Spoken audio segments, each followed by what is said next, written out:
Bonjour à tous, aujourd'hui on se retrouve pour un nouveau Gigatech qui va plutôt s'attarder autour de la consommation de votre PC et de la pollution que peut provoquer votre PC juste en tournant. Et je vous propose qu'on commence tout de suite après l'intro, c'est parti.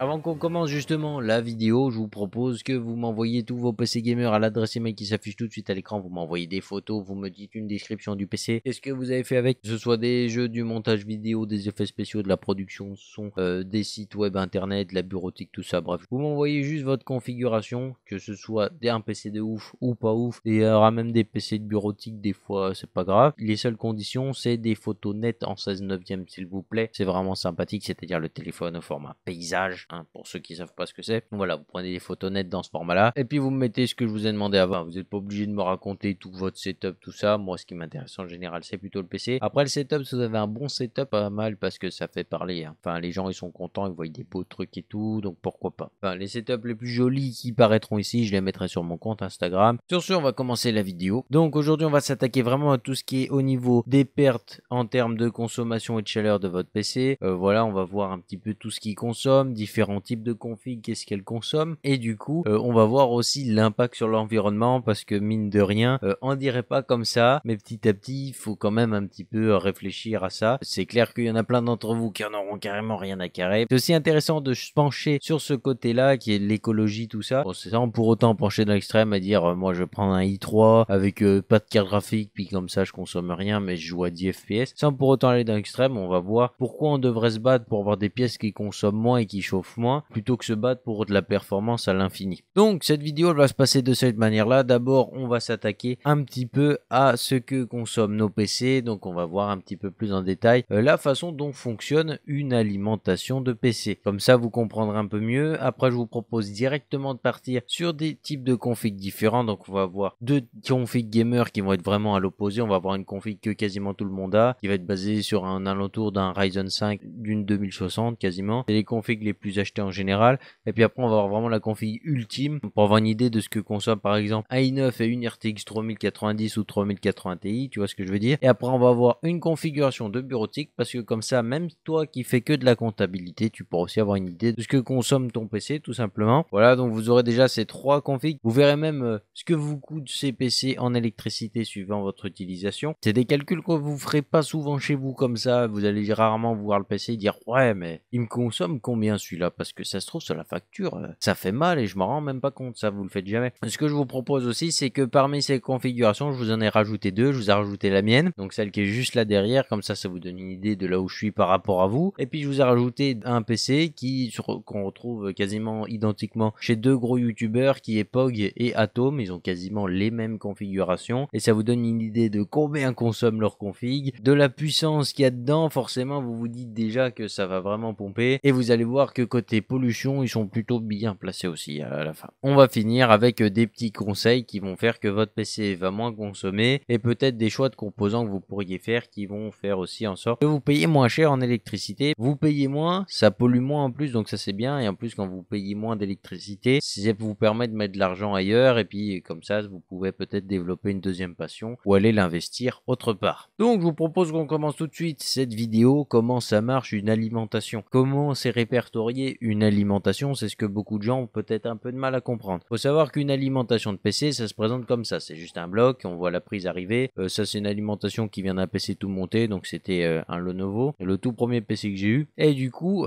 c'est juste un bloc. Pour nous c'est un bloc magique, puisque une fois qu'il est branché à la prise et qu'il est relié au PC, bah il transforme le courant tout seul. Grosso modo ça sert à ça, ça va permettre de transformer votre 230 volts de la maison en courant continu, et en courant continu de 24 volts, 12 volts, 5 volts. Grosso grosso modo, votre alimentation, elle vous sert juste à ça. Et comment on fait pour la choisir? En général, on regarde le calibre de tout ce qui vient derrière. Et en fait, tout ce qui vient derrière, ça nous donne par exemple un nombre de watts. Je vous donne par exemple l'exemple de la config standard qu'on a ici. On va avoir la configuration avec un Ryzen 5, une RTX 2060 que j'ai mis dedans. Tout le reste de la config, on a à peu près une idée de combien ça consomme. J'ai calculé moi-même sur un site internet que je vous mets tout de suite sur la description. Et avec ce genre de config, on arrive autour de 387 watts, 390 watts en pleine charge. Donc quand le PC tournera à fond, il va consommer environ 400 watts presque d'électricité. Maintenant, avec ça, qu'est-ce qu'on fait pour avoir une bonne alimentation? Je vous fais un résumé tout de suite. Et ben, on choisit une alim qui peut prendre minimum 400 watts. En gros, quand une alim sur le marché, elle va vous être donnée pour 400 watts, faut pas compter 400 watts à la prise, faut compter 400 watts derrière l'alimentation. C'est-à-dire qu'en fait, toute la partie, je vous mettrai un schéma à l'écran, toute la partie qui va se retrouver dans le PC, dans le boîtier directement, ça fera 400 watts. L'alimentation, elle, a son alimentation qui n'est même pas comptée dedans. Et en général, ça peut monter. Donc la consommation de l'alimentation en elle-même, donc les pertes en chaleur, tout ce qu'elle va consommer, elle, avec ses propres composants pour vous permettre d'abaisser le courant, et bah c'est carrément écarté de tout ça. Donc quand on dit que le PC consomme 390 watts, c'est sans compter l'alimentation. Alors là, la plupart des gens vont dire, ouais, mais une alim, ça consomme presque rien. Honnêtement, une alimentation, c'est peut-être le truc qui consomme le plus après votre carte graphique en général. Et ça, c'est ça, vous allez peut-être vous dire, mais comment ça se fait qu'on le sait pas et que ça consomme autant? On a mis en place un certain système que beaucoup de gens connaissent qui s'appelle la certification des alimentations, qu'on retrouve juste ici avec ce genre d'autocollant 80+. Alors ici, on a une 80+ bronze. Je vous signale que on a 80+ white, 80+ bronze, 80+ silver, gold, platinum et titanium. Alors ça correspond à ce que consomme l'alimentation par rapport à ce que vous lui demandez. Je vous mettrai un tableau à l'écran, c'est pour que vous compreniez un peu mieux. Une alimentation qui est en 80+ gold, imaginez qu'elle fait 1000 watts. Dans la théorie, on arriverait à tirer 1000 watts tout le temps avec cette alimentation. Qu'est-ce qui se passerait si on mesurait le courant à la prise? On verrait que la puissance à la prise, elle est beaucoup plus élevée que celle qui est annoncée.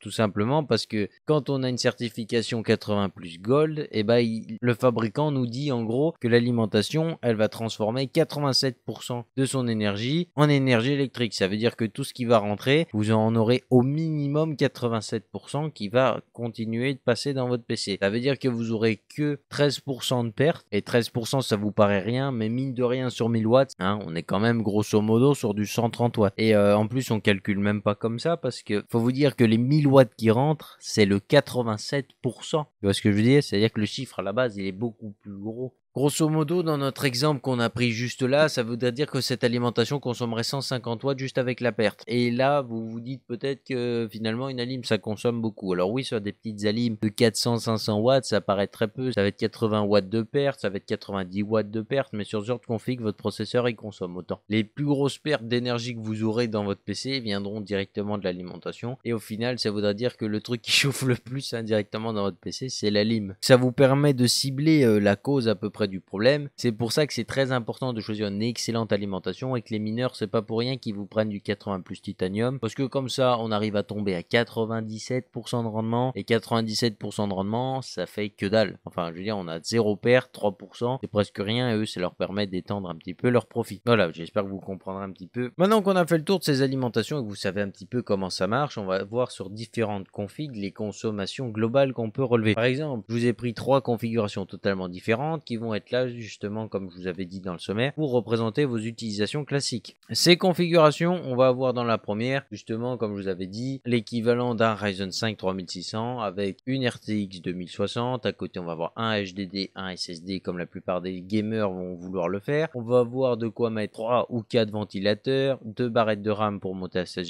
Go. Au niveau de la configuration ultime, elle, on est ici sur un i9 avec une RTX 3090. Le reste, ça reste totalement pareil, comme ça on change pas trop. Au niveau de la config de bureautique, par contre, là on est sur un i3 avec l'IGP directement intégré, une simple carte mère. On est ici toujours sur 16 Go de RAM. J'ai voulu pousser la plus grosse config possible. De toute façon, la RAM, c'est pas ce qui consomme le plus. Toujours un SSD, un HDD, comme ça on garde le même combo. Et après, mon PC, bah, vous avez la config complète dans la description et la config de POG/Atom. Je vous mets aussi les 2 vidéos dans la description pour ceux qui veulent voir un petit peu ce qu'il y a dedans. Mais grosso modo, POG, il a le 64 cœurs 128 threads de chez Threadripper, et Atom, lui, il a a le 32 cœurs 64 threads. Les deux consomment pas beaucoup plus l'un que l'autre, hein. Au final ça se joue à quoi, 30-40 watts je crois. Voilà, les deux ont des 3090, ils en ont deux. 8 Tera de SSD pour l'un, 36 Tera pour l'autre. Au final pour POG on tombe à 1315 watts et au final pour Atom on tombait à 1290 je crois. Donc pour 25 watts à cette échelle on s'en fout un peu. Comme ces deux configs consomment à peu près pareil, je les ai réunis sur un seul titre parce qu'au final les résultats seraient quasiment pareils. Et ça c'est sans compter celle de l'alimentation, c'est-à-dire que si vous comptez directement à partir de l'alimentation, vous aurez ces consommations là. Ça veut dire que imaginez vous prenez la prise, ça commence déjà à monter un petit peu. Pour tout ça, ce que je vous ai fait, c'est que j'ai fait un petit barème d'utilisation que vous pourriez faire au quotidien. 35% de la consommation, c'est à peu près ce que votre PC a en global quand il fait de l'idle. En général, si vous êtes sur du AMD, il aura plutôt tendance à être sur le 35%.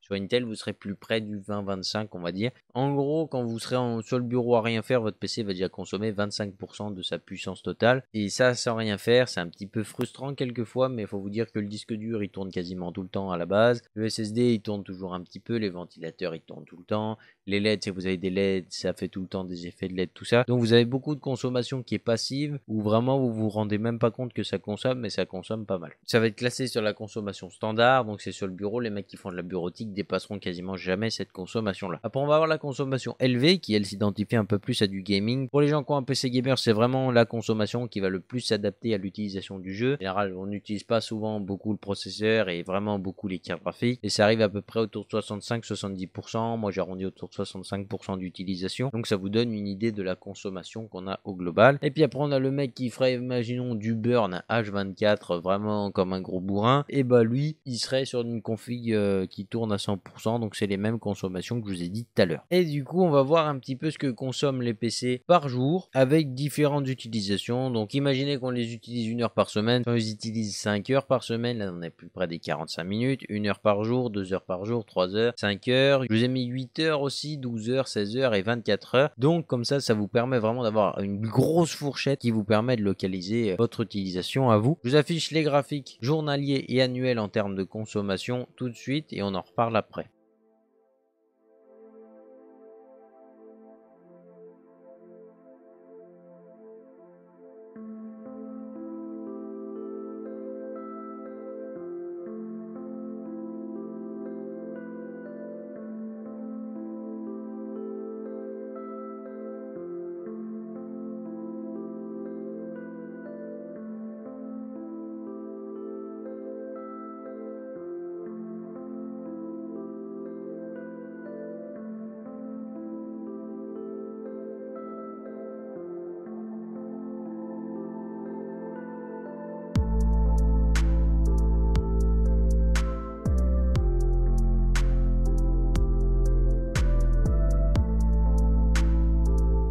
Bon, comme vous les avez vus sur ces graphiques, les consommations sont très variées. Au bout d'un an, on voit vraiment la différence d'utilisation par jour et on voit vraiment la différence entre chaque configuration en termes de consommation. Il n'y a pas de doute là-dessus, ça fait vraiment pas mal. Au final, même on compte carrément kilowatts tellement ça commence à pomper pour certains PC. Donc ouais, c'est quand même élevé, on va pas se mentir là-dessus. Vaut mieux éviter de le mettre en burn H24 pendant un an sur le truc qui sert à rien, hein, parce que à ce moment-là, ton overclocking il est plus que stable, hein, si tu le fais tourner en H24 pendant un an. Voilà, je pense que ton overclocking, tu peux être sûr et certain que tu n'auras pas de problème avec, ça c'est sûr. Dans la théorie où on voudrait tirer du maximum de son PC tout le temps, ça permet aussi de voir un petit peu ce que ça donnerait. Et maintenant, on va passer un petit peu au nerf de la guerre, hein, combien ça nous coûte à nous. Alors, faut savoir que moi, j'habite en France. La moyenne du prix du kilowatt en France, elle est de 14 centimes par kilowatt à peu près. Et ça, quel que soit votre forfait. La plupart des gens paieront autour de ça. Et du coup, qu'est-ce que ça nous donne en termes de prix? Pour une heure, ça fait pas grand chose en général. Mais maintenant, si vous passez déjà sur le PC de POG, vous le faites tourner une heure en burn, du presque 20 centimes de l'heure, quoi. Tu vois ce que je veux dire? On a déjà une énorme différence juste ici. Un qui consomme 3 fois et demi plus que l'autre. Donc bon, en termes de prix, ça va forcément se ressentir. Je vous affiche les graphiques à l'écran au niveau du coût annuel, combien vous coûterait votre PC aussi.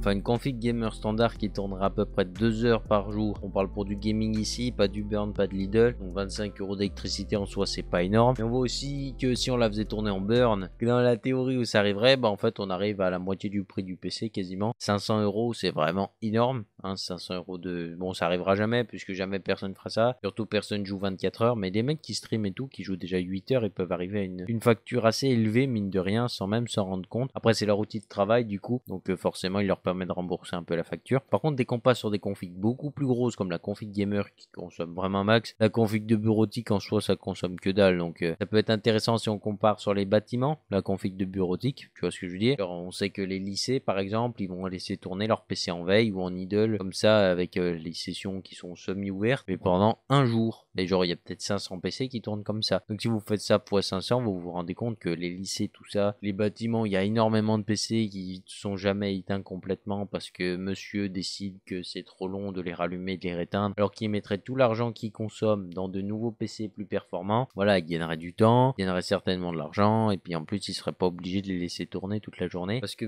ça doit vraiment chiffrer vite. Et en plus ça fait une empreinte carbone assez conséquente au final, mais bon ça c'est ce qu'on verra juste après. Et d'ailleurs justement quand on parle des configs, je me penche directement sur la config de gaming énorme. Vous doutez bien que celle de POG elle consomme comme pas possible, donc voilà, vous voyez bien les prix sur les graphiques de toute façon. Mais voilà, si je voulais m'attarder un peu plus sur les très grosses configs gamer, on arrive vite à des prix assez exorbitants. En fait on arrive même facilement à doubler carrément ce que consommait l'autre, voire même un petit peu plus de doubler. Finalement c'est pas tellement proportionnel au prix que vous mettez, parce que vous voyez que la config à 1000 €, elle consomme à peu près 25 €, alors que la config là avec un i9 et une RTX 3090 on est autour de je dirais allez, actuellement 5-6 000 € presque la config, et elle consomme que entre guillemets 50 balles d'électricité si vous jouez 2 heures par jour. Donc voilà, vous voyez que quand même sur la facture on peut peut-être gagner à réduire un petit peu les ambitions de sa configuration. On paye pas tant que ça au final, 25 € à l'année c'est pas énorme. Peut-être que si vous hésitez à passer sur une plus grosse carte graphique pour gagner 20 FPS on va dire, parce que vous pensez qu'à 20 FPS ça va être mieux, estimez peut-être le coût que ça va vous coûter en plus en électricité selon votre utilisation. Ça peut peut-être aussi vous permettre de voir que c'est pas forcément la solution la plus rentable, même si c'est celle qui vous procurera le plus de plaisir momentanément, parce qu'on sait tous que quand on change de pièce vite fait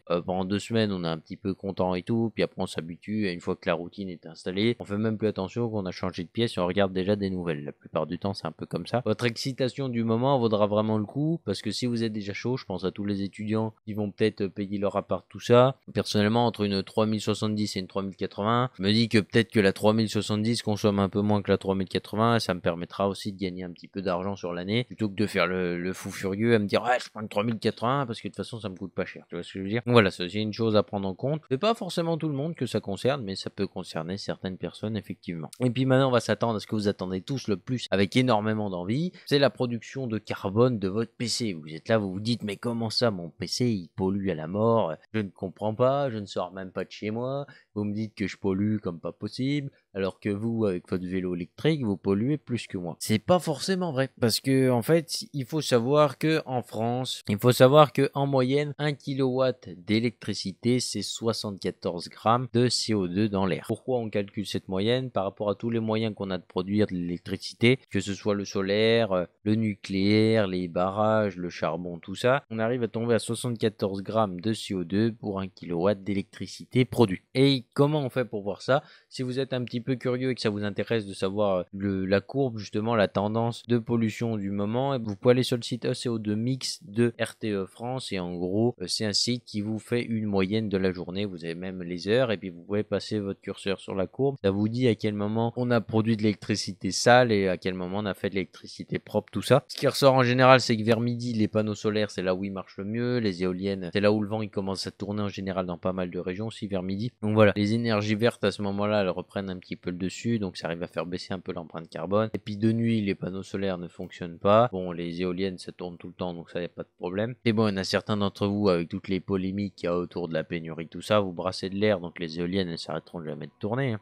Comment c'était gratuit ça, j'aurais pas aimé. Hein. Bref, grâce à ce site internet, en fait, vous pourrez justement vous renseigner sur quelles heures l'électricité pollue le plus et quelles heures pollue le moins. Si vraiment vous vous souciez de votre mode de vie, ça peut vous permettre de l'ajuster. La plupart des gens n'auront clairement rien à faire. Mais celui qui est vraiment extrémiste dans ce domaine-là, ce que je respecte, parce que franchement, finalement, s'il serait pas là, peut-être que ce serait encore pire actuellement. Au lieu de faire des débats sur les écologies, tout ça, on est là pour voir un petit peu combien consomme notre PC. On sait que 74 grammes, justement, c'est pour chaque kilowatt en moyenne. Alors du coup, comment on fait pour savoir combien pollue notre PC? Ce qu'on fait, c'est qu'on calcule la consommation justement de toute l'année, ce qu'on a fait tout à l'heure à peu près quoi. Et puis là, on fait x 74 pour les grammes. Au bout d'un an, je vous laisse deviner qu'on passe en kilos. Et ça donne des chiffres assez impressionnants, je trouve, que je vous affiche tout de suite à l'écran, puis on en reparle juste après.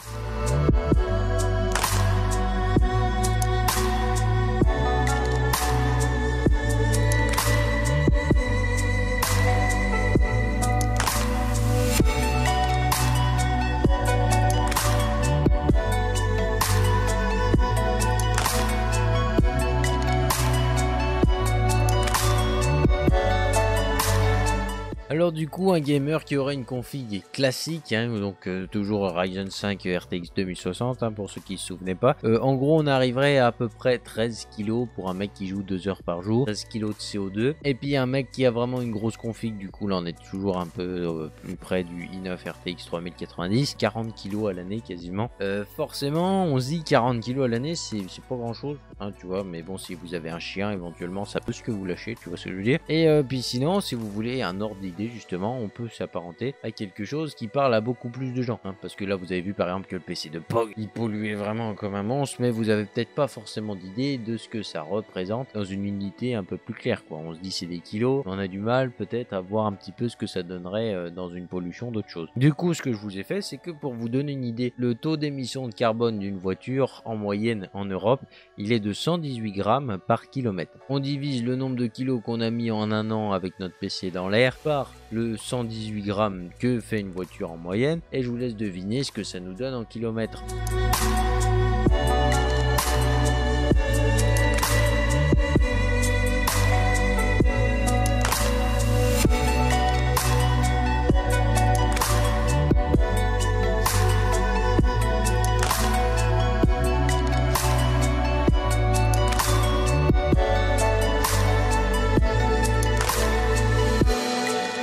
Donc le PC gamer qui consomme pas trop, lui en 2 heures de jeu par jour, il arrive à faire 115 km de voiture. Donc je sais pas combien vous faites de kilomètres pour aller à votre boulot, mais dites-vous que votre PC il consomme autant que 115 km de bagnole. Et puis pour ceux qui ont un i9 et une 3090, dites-vous que votre PC consomme l'équivalent de 300 km de bagnole par an si vous jouez 2 heures par jour. Voilà, donc si vous jouez plus, ça pollue plus, mais bon, d'après les graphiques, je pense que vous arrivez très largement à voir à peu près ce que fait votre PC. Normalement, j'ai pas mal étudié le truc pour vous fournir tous ces détails. Ça vous donnera une meilleure idée de ce que consomme votre PC, de ce que pollue votre PC. Du coup, là, on arrive un petit peu dans la conclusion de cette vidéo. Alors, pourquoi j'ai fait cette vidéo? J'ai pas fait cette vidéo pour vous dire franchement, vous êtes tous des gens très sales, vous polluez comme pas possible, c'est lamentable. Moi, je suis en électricité verte. J'ai mis aucune LED, hein, voilà, je ne pollue pas pour rien, moi je suis très écolo. Bref, j'ai pas fait ça pour ça, j'ai pas fait ça pour remuer le couteau dans la plaie, c'est que je trouve qu'on est dans des périodes où finalement on met quand même beaucoup en avant tout ce qui est vert, tout ce qui est écologique, tout ça. Et je me disais que dans le monde du PC, personne n'en a jamais parlé. Et du coup, forcément, c'est un peu dommage que personne n'en parle, parce qu'au final, on se retrouve ici avec des cartes AMD qui parlent de faire des cartes avec double GPU 600 watts ou 500 watts par carte. Mais on oublie forcément vos 8K 200 FPS, et bah au final, c'est énormément d'électricité consommée en plus. Chaque année, des fois, on se rapproche un peu plus du blackout. Il faut savoir que le blackout, c'est le moment où il y a tellement de gens qui tirent dessus, il n'y a plus d'électricité. Et chaque année, EDF, il met souvent en garde contre ça, parce qu'il nous dit qu'on se rapproche un peu plus de la limite, on est obligé de construire plus d'infrastructures pour pas que ça arrive tout ça. Et il faut se dire que si tous les gamers ils s'équipaient avec du 500 watts de chez AMD, je pense qu'on serait un peu plus dans la merde, quoi. C'est ce que je veux dire. En fait, si j'ai pas fait ça pour vous dire que votre PC consommait, j'ai fait ça aussi pour faire ressortir le fait que plus ça va, plus c'est débile. Oui, On a des efficacités énergétiques qui sont toujours meilleures, mais il faut pas en profiter non plus pour rajouter beaucoup plus, comme l'a fait par exemple Intel avec son i9. Certes, il consomme un peu plus qu'avant, mais il est beaucoup plus performant, donc c'est logique, non? Je suis plus l'idéologie du i5 et du i7 qui sont bien meilleurs pour la même consommation. Le i7, il consomme même un peu moins qu'avant pour énormément de performance en plus, plutôt que le i9 qui lui pollue juste à mort pour donner le maximum de performance. Oui, c'est leur plus puissant, donc ça se comprend. C'est pas un processeur qui est destiné à tout le monde par exemple, mais je trouve que l'idéologie là de toujours consommer plus pour offrir plus, c'est un petit peu bête. Je trouve que c'est pas dans ce sens-là qu'on devrait pousser la chose. Et plutôt dans le sens Apple, Apple par exemple en 5 nanomètres, qui vous ont fait la puce M1 Pro ou M1 Max, je sais pas un fanboy Apple, mais c'est une puce qui est très intéressante puisque au final j'étais un petit peu sceptique de la puce, de voir ce qu'elle donnait. Elle offre pas mal de performance graphiques, tout ça, et tout ça pour consommer seulement 15 watts. Donc ça offre vraiment une autonomie de ouf. Déjà de 1, pour vous c'est vraiment un avantage la plupart du temps, parce que si c'est votre PC portable, autonomie de ouf, et si c'est votre PC fixe, vous consommez moins, donc vous payez moins cher. Ceci dans cet intérêt là que vous pouvez regarder les consommations électriques aussi. Certes, pour pas mal de gens ça va être oh tu sais 20 balles par an, tu vas pas chier sur 20 balles par an, mais le mec qui est vraiment dans de la galère à chaque année ou à chaque mois, qui finit dans le rouge, mais son plaisir c'est le hardware, tu vois, et bah le fait de grappiller quelques sous, déjà qu'il avait peut-être pas forcément des sous pour se faire un PC à 500-600 euros, il a pris une carte d'occasion qui passait par là, il t'a pris une 980 Ti qui consomme comme je sais pas quoi, puis en plus il a pas de chance, les Maxence, je crois que c'est comme ça qu'elle s'appelait la génération là, les Maxence elles s'undervolent pas super bien il me semble, donc le mec qui a pas beaucoup de fric, il va être content de pouvoir avoir des petites astuces comme ça pour grappiller. D'ailleurs on n'a pas fini sur les astuces, hein, je vais vous en donner encore 2 ou 3. Donc voilà, c'était aussi pour ça que j'ai fait cette vidéo, je tenais aussi à me justifier un petit peu parce qu'il y en a plein à mon avis qui vont râler et tout, peut-être qu'il y en a pas mal qui vont trouver que c'était juste intéressant. Moi j'ai fait ça aussi pour vous apporter un petit peu de culture, moi j'ai apprécié faire ces recherches personnellement. Mes petits conseils justement pour que vous consommez moins avec votre PC, ceux qui sont très fans des LED, peut-être regarder la qualité des LED justement, on va avoir des LED qui consomment moins que d'autres, et dans les fiches techniques, il y en a qui consommeront que 2 watts, d'autres qui consommeront 3 watts, tu vois ce que je veux dire. Et voilà, par exemple, vous pouvez privilégier peut-être les ventilateurs à LED qui consommeront légèrement moins que simplement une bande LED. Simplement parce qu'en général, ils répartissent la consommation sur la lumière et l'éclairage et ça consomme à peine plus. Alors que si vous avez une bande LED que vous trimballez un petit peu de partout, ouais, ça fait des jolis effets tout ça, mais une bande LED, ça a plus facilement à consommer 3 watts de plus, alors que votre ventilateur il fait 3 watts de plus. Donc là, ça fait un cumul. Peut-être que si vous avez juste pris un ventilateur LED, vous serez seulement à 4 watts au lieu d'être à 6, tu vois ce que je veux dire. Ça, c'est une petite technique aussi pour grappiller, c'est de regarder un petit peu les consommations de ces LED. Le mec qui est vraiment très écologique, ce que je peux lui faire, c'est de lui recommander les ventirades, étant donné qu'on n'a pas la consommation de la pompe et de tous les ventilateurs qu'il y a dessus. Un ventirade en général, c'est 1 ou 2 ventilateurs, donc ça consomme quand même nettement moins qu'un water cooling. Le dernier truc que je peux vous conseiller, qui sera certainement le meilleur possible à faire ici dans ce cas-là, c'est la rentabilité de votre alimentation. Il y en a beaucoup qui vont vouloir gratter des sous là-dessus, alors qu'il faut absolument pas finalement. C'est ça qui consomme le plus et qui chauffe le plus dans votre PC, faut pas l'oublier. Il fait vraiment toute la différence sur la consommation de votre PC, c'est vraiment l'alimentation. Et du coup, quelle certification je vous conseille? Alors personnellement, j'avais calculé lesquelles étaient le plus rentables ici. En général, les plus rentables au niveau prix de l'alimentation et rentabilité derrière. Enfin, le bronze, c'est vraiment la base, vous allez le trouver de partout. Donc le minimum, c'est de prendre du bronze. Si vous voulez un truc qui, vous savez que votre config elle est un peu balèze et que vous voulez que ça consomme pas trop, vous prenez de l'or. Ça va déjà vous offrir un nettement meilleur rendement et ça c'est plutôt cool. Et puis le top du top, c'est le titanium, mais bon, ça vous en doutez, ça coûte vraiment super cher. Et à un moment peut-être que ça deviendra un peu plus intéressant, mais pour l'instant c'est très loin d'être le cas. Mais les alimes déjà en or, je trouve qu'elles arrivent à devenir plutôt intéressantes et ça c'est plutôt cool, surtout en cette période de Black Friday par exemple. C'est plutôt sympathique de voir des belles alimes pour pas trop cher. Et puis après, le dernier conseil que j'ai à vous dire, c'est de ne pas surestimer la puissance de vos alimentations, tout simplement. Il faut savoir que le rendement des alimentations, il fait une courbe comme ça, donc en arc, et le but c'est d'être au milieu de la courbe en arc, parce que comme ça, c'est là où elle consomme le moins pour rien en fait. Plus vous êtes dans les extrémités de l'arc, et plus l'alimentation elle va chauffer, elle va consommer pour rien, vous allez avoir de la perte, beaucoup de pertes, et ça va être vraiment dommage. Donc faut vraiment viser le juste milieu. Donc, par exemple, vous avez un PC qui consomme 400 watts pour la configuration standard, faut pas viser une 800 watts, hein, tu vois ce que je veux dire, mais essayez de viser le 60, 65%, peut-être 70, ça fait une alim environ 600 watts. Voilà, tu vises à peu près 550, 650 watts. Là, tu tombes dans les bons clous et normalement ton alimentation l'alimentation devrait avoir un rendement pas dégueulasse. Donc voilà, c'est mon dernier petit conseil là-dessus. Après, dans ce qui est du reste, j'ai pas vraiment de conseils à vous donner. C'est un peu à vous aussi de voir où c'est que vous pouvez gratter des sous. D'ailleurs, je vous invite à me mettre des petites astuces dans les commentaires pour ceux qui sont peut-être plein d'astuces comme ça.